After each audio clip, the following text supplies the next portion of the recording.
Les quiero contar un dato no menor. No sé si a ustedes les interesa la información del dinero, o sea, de cuánto recauda la película. Nos encanta la guita, ¿verdad? Sí, bueno, pero no es para nosotros, es bueno, nomás para recordar el igual número. nos interesa, Claro. interesa. No, le está yendo muy bien en la taquilla local, o sea, la estadounidense, ya batió el récord, casi superó a Barbie. Esto se cuenta por el primer fin de semana de estreno. Recordemos que el que pasó fue el primer fin de semana de la película en cartelera. Claro. Generalmente es un buen indicador cuando esa cifra supera las expectativas. Tenía una expectativa de 80, 90 mil millones de dólares, perdón, 80, 90 millones de dólares, y ya llegó, superó los 155 millones de dólares en taquilla local, o sea, estadounidense. En Latinoamérica le está yendo también muy bien, ese dato ahora se me perdió, pero se ha vuelto uno de los estrenos más exitosos para una película animada en Latinoamérica, Bueno.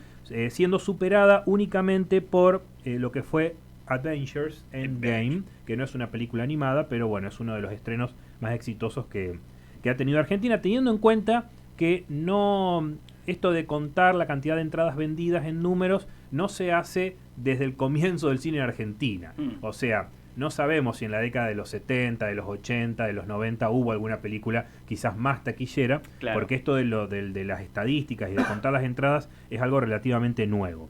Pero bueno, o sea, esta película le está yendo muy bien. Creo que el impacto en Latinoamérica es puntual, es particular. Un poco lo hablamos la semana pasada, ¿no? Creo que en estos lados, en Estados Unidos también, pero en estos lados hay mucho cariño hacia Pixar, hacia el cine animado de Disney. Esta película creo que invita a una muy, muy linda reflexión sobre la educación emocional de los niños.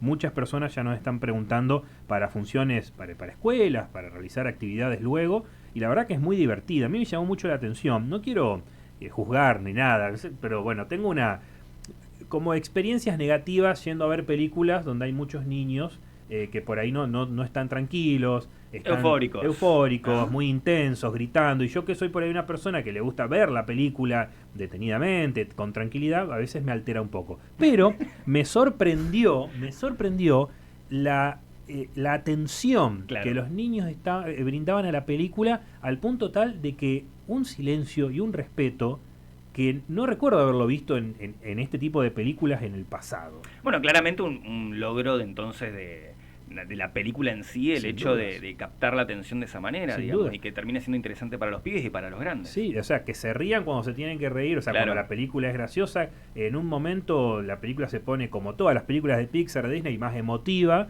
un poco más dura, y también, o sea, había niños que hubo que consolarlos porque salían llorando. Bueno, la verdad que hace, digamos, fe a su nombre, es una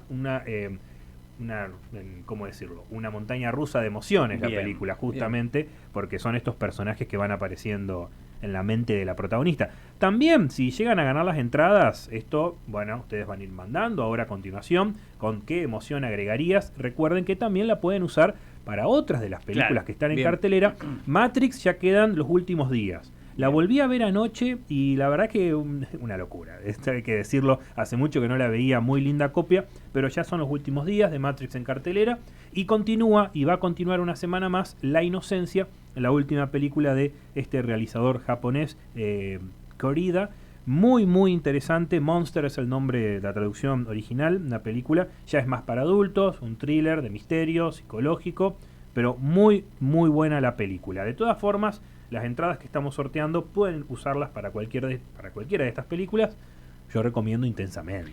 Hasta estas entradas, ¿hasta cuándo tienen una validez? Por las dudas pregunto. Y bueno, yo creo que por el furor, creo que la van a estar ocupando en los próximos días. No creo que venzan, pero como te digo, o sea, en estos, tanto hoy como mañana martes y pasado miércoles, hay 3 funciones de Intensamente. Bien. A las 2, a las 4 y a las 6. Excelente. O sea, si las quieren usar en estos días, van a poder alguna de esas funciones. Si las quieren ocupar para partir del jueves, van a tener que esperar que publiquemos, probablemente el miércoles, la nueva cartelera. La película sigue. Lo que se renueva son los horarios.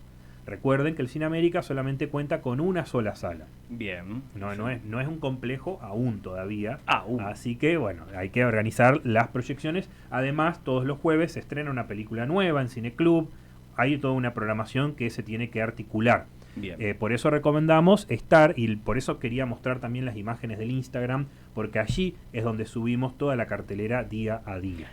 Bueno, entonces básicamente son 3 pares de entradas, o sea, para no ir solo, justamente para ir con quien elijas. Sí. Esto, bueno, como dijo Hernán, ahora, hoy, mañana, hoy es lunes, martes y miércoles tenemos un horario en particular. Obviamente a partir del miércoles se renueva el tema de los horarios, y si querés ir el fin de que viene, que tenés un feriado largo, también lo podés aprovechar. Película que elijas, recomienda o recomendamos intensamente, que ya decimos que está buenísima. El sorteo va a quedar habilitado hasta que termine el programa. Seguramente ya no van a llegar a la función de las 16. Claro, pero apunten a las de las 18 si quieren ir hoy. Es un lindo día, está nublado, está fresco. Está salvando la tarde quizás de muchísima gente. De 3 personas. De 6 en total, pero 3 personas que ganen. Sí, seguro. Así que tienen que mandar nombre y apellido, los 3 últimos del documento, y respondemos a la consigna de la semana pasada. Sí, puede ser, sí.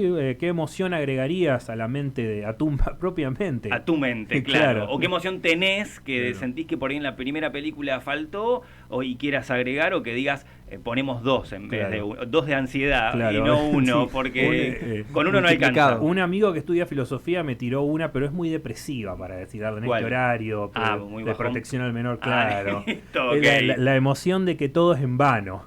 Bueno. Y me lo imaginé todo vestido de negro, medio emo, la emoción. Todo bajonazo. Claro. Bueno, ¿qué tenemos para hoy? Hablando de cine y hablando de todo, también para aquellas personas que se queden en su casa. Pegué el volantazo, porque yo había armado algo para hoy, lo vamos a dejar para la semana que viene, ya llegando a lo que es fines de junio, nos acercamos más a lo que es el Día Internacional del Orgullo, pero hoy decidí pegar un volantazo, nos vamos a otra cosa que absolutamente nada que ver, pero me pareció importante porque plataformas para ver en Netflix se acaba de estrenar la semana pasada. De hecho, en el portal de noticias de Sol Play escribimos al respecto, porque llegó a Netflix Cuando acecha la maldad.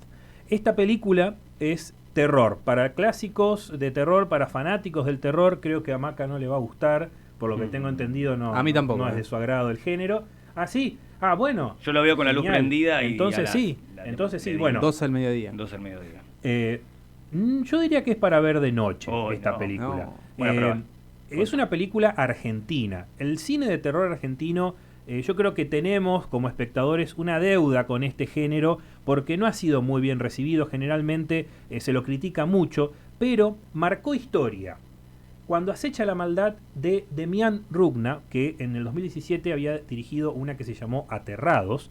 Esta película nueva que hizo el año pasado, que estuvo en cartelera durante muchos meses, incluyendo aquí en Santa Fe, en el Cine América la tuvimos casi 6 meses en cartelera con mucho éxito, se convirtió en la primera película latinoamericana en ganar en el Festival Internacional de Cine Fantástico y de Terror de Sitges, en España. Este festival es considerado como uno de los polos más importantes del cine, para el cine de este género, de terror fantástico, y es realmente un gran logro, porque es la primera película latinoamericana. Generalmente ganan otras películas de otras nacionalidades. Claro. Y una película argentina, nuevamente el cine argentino nacional marcando presencia internacionalmente, porque no es un cine que nadie ve, como dicen algunos mamarrachos. Pero la particularidad de esta película es que está ambientada en la Argentina rural. No voy a revelar demasiado, porque si no la vieron, creo que se tienen que programar este fin de semana. Está en Netflix, así claro, que es la oportunidad ideal. Incluso al día de hoy hay mucha gente que se acerca al cine y nos dice cuándo la van a volver a dar. Pero bueno, estuvo ya tu tiempo 6 ya pasó. meses en cartelera. Pasó el colectivo, claro. Hay algo que me llama poderosamente la atención de esto, es que la película al estar ambientada en el campo, digamos, el campo argentino, es una localidad que nunca queda del todo claro cuál es. Trabaja mucho con la cuestión del miedo al otro, el miedo a lo desconocido, el miedo a lo que viene afuera, de lo que viene de afuera, justamente porque la película toma inspiración de el concepto de la posesión demoníaca. Si bien no es una película que llegue a considerarse como El Exorcista o La Profecía, en cuanto a que de lleno trata la problemática del demonio. O sea, nunca queda en claro exactamente cuál es la fuerza malvada, esta maldad. Sí les voy a decir que es una película violenta. Esto lo aclaro porque mucha gente se sorprende por ahí con algunas escenas puntuales. Es una película que no teme de utilizar el gore como un recurso justamente para movilizar la película. Es muy interesante, hay un concepto que se utiliza muchas veces para referirse desde lo político, la demonización.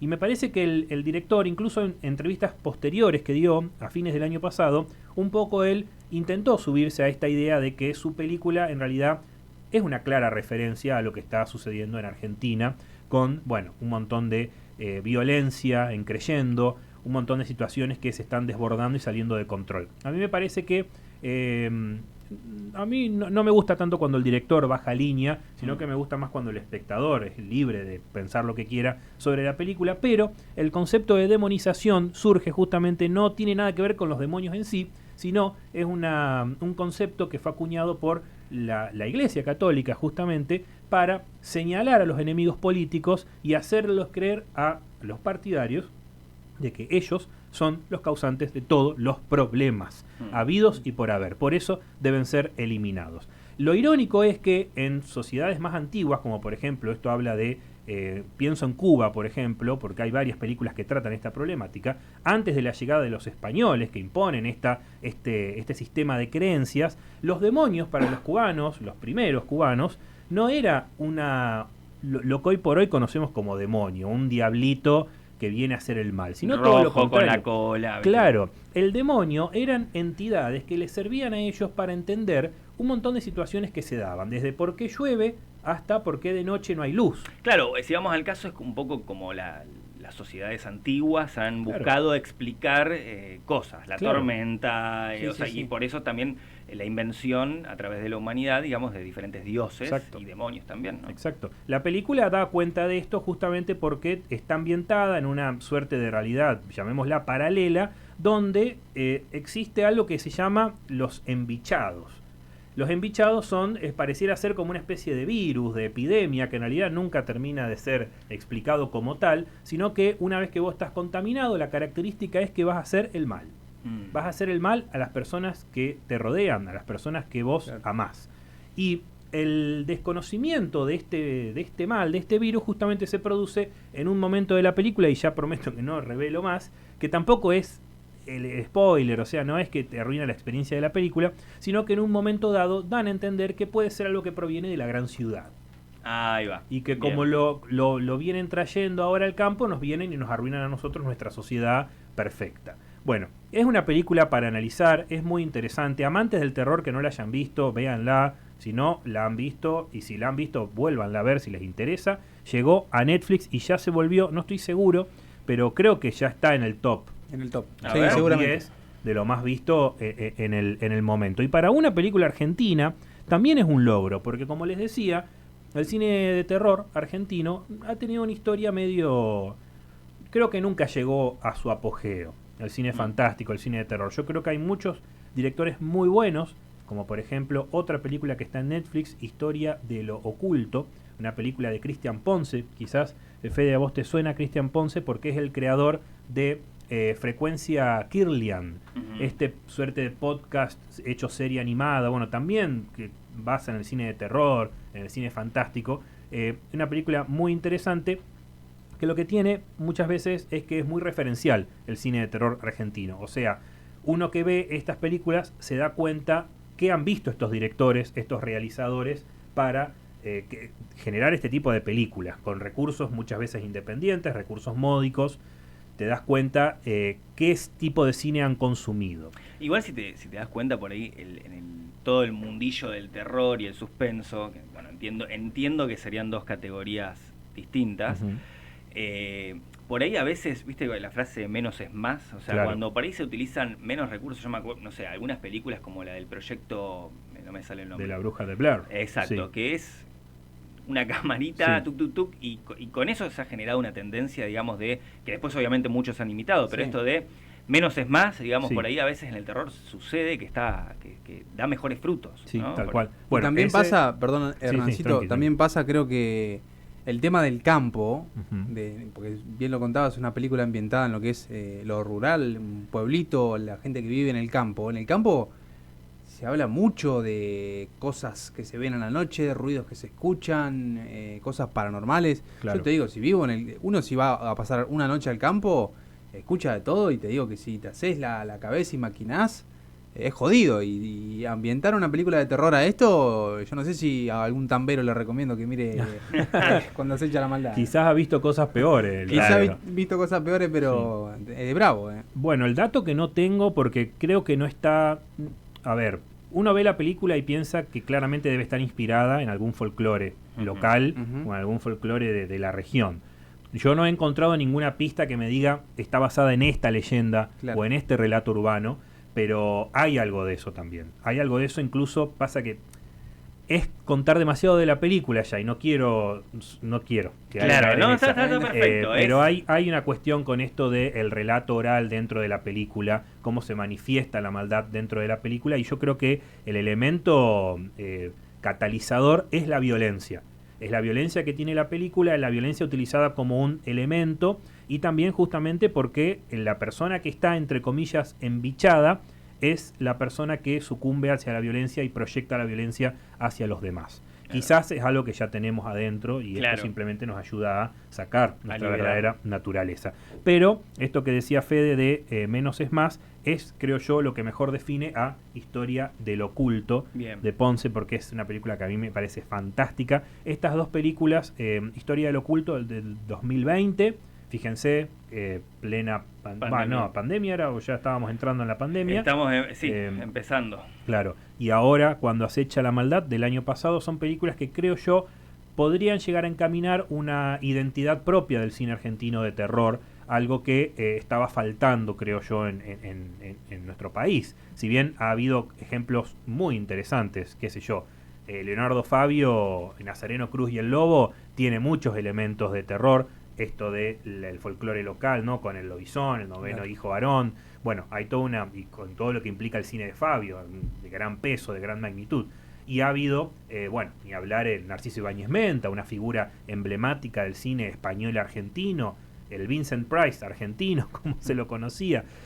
Una historia muy rica, muy interesante, y que yo recomiendo. Estas dos películas que decimos, Historia del Oculto y Cuando acecha la maldad, están en Netflix. Excelente. De hecho, Historia del Oculto es una película producida por Netflix, porque Frecuencia Kirlian, que es la digamos, producción anterior de este director, también está en Netflix, o al menos estuvo hasta hace poco. Bien. Esa es la recomendación que yo les hago para el día de hoy. Ir al cine o quedarse en casa, las dos opciones son válidas. Y no solamente eso, porque Hernán te facilita las cosas, y repetimos que estamos sorteando 3 pares de entradas para el Cine América, para la película que vos elijas, pero obviamente Intensamente dicen que es la que está causando cierto furor tanto en Estados Unidos como en Latinoamérica, así que podés elegir lo que quieras, mirá la cartelera ya hoy para las 4 de la tarde. Ya la veo medio difícil, además tienen que ir ya corriendo y nosotros esperamos a que termine el programa para cerrar las urnas. Exactamente, cerramos las urnas a las 16 horas, unos minutos antes por supuesto, para decir quiénes son los ganadores, los 3 ganadores de cada par de entradas. Lo único que tenés que hacer es mandarte un nombre y apellido, los últimos 3 del documento, y contarnos alguna emoción o sentimiento que quizás falte o le quieras agregar a Intensamente, ¿no? Bien. Vos trajiste un libro acá. Lo traje porque me interesaba, igualmente ya estamos cerrando, ¿no? Pero si les interesa esto del cine fantástico, el cine bizarro, mucho cine argentino de género, busquen en sus librerías locales, esta edición no la van a encontrar, pero quizás encuentren la nueva, Cine Bizarro, 100 años de películas de terror, sexo y violencia, de Diego Curubeto. Él fue un excelente investigador, crítico de cine, un libro, creemos, fundamental para los fanáticos del cine de terror. Hay una nueva edición ahora que participan otros autores, otros investigadores y críticos. Han hecho como una expansión de esto, es como una especie de enciclopedia, de diccionario. Aquí hay mucha información. Bueno, tenemos desde un Drácula, un hombre lobo, y también está la Coca Sarli. O sea, ven que es tan bizarra claro, ahí está tan bizarro todo, y luchadores de México. Bien hecha la tapa. Todo muy bueno. Este libro lo recomiendo. Lo vamos a volver a citar en otro momento. Hoy ya nos hemos quedado sin tiempo, pero les prometo que en otro momento lo vamos a volver a revisitar. Vamos a hablar probablemente en un par de semanas sobre el proyecto de La Bruja de Blair. Excelente. Porque creo que estás al tanto de la nota que hemos escrito en el portal de Solplay. Ahí tienen que meterse porque justamente tenemos de todo, no solamente noticias, sino cosas que se escriben relacionadas con la cultura, con el cine, con las series, con todo. Bien. Sí, los actores de La Bruja de Blair fueron estafados. Yo no voy a decir eso. ¿Cómo puede ser? Me encanta que pasen esas cosas.